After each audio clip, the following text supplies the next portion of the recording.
ડિશના અંદર તમે જમવાનું કામ કરો બરાબર, પણ આપણે શું કરવાનું છે આજે? ભણવાનું કામ કરવાનું. શું કરવાનું? ભણવાનું. આના અંદર ખાના કેટલા છે આપણે જોઈ લઈએ. 1 3 બરાબર.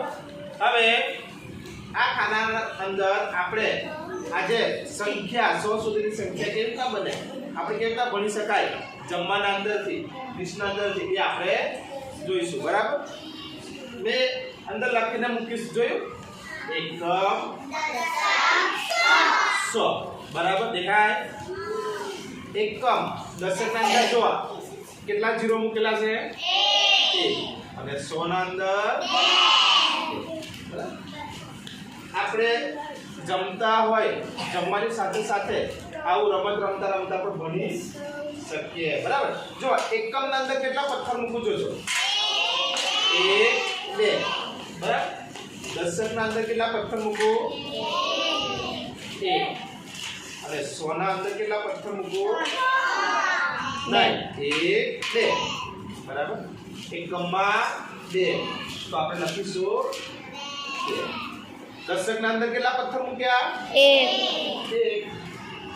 અને 100 ના અંદર કેટલા પથ્થર મૂક્યા? 2. હવે આપણે સંખ્યા વાંચીશું બરાબર. આની પાછળ કેટલા ચલાવવાના બેટા?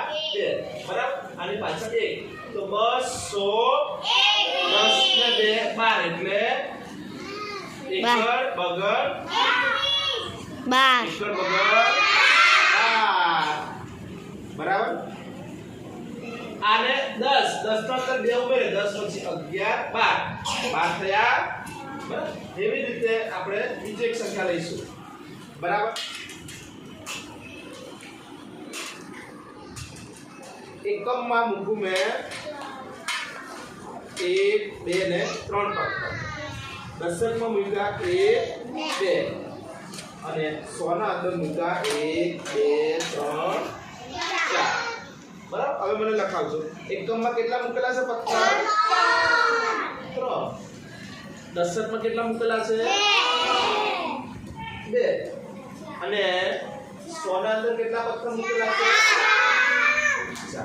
હવે અહીંયા ઉપર વાંચો બરાબર. 400 અને 2 સંખ્યાને ભેગી કરવાની. બગડ બગડ કેટલા થાય? 400 ને 23 થયા.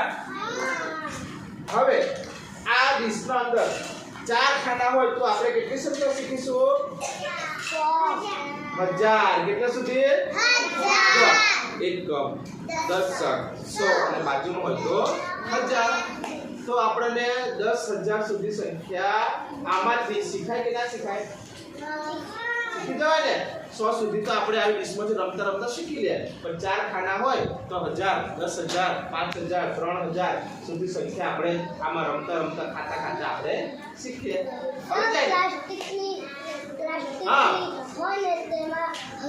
હા ઉભી થા બધા. જો શું નામ?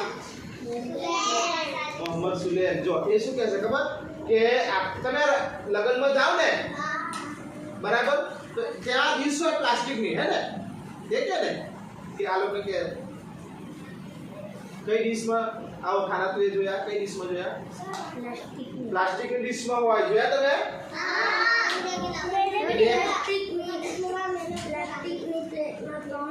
ત્રણ હોય.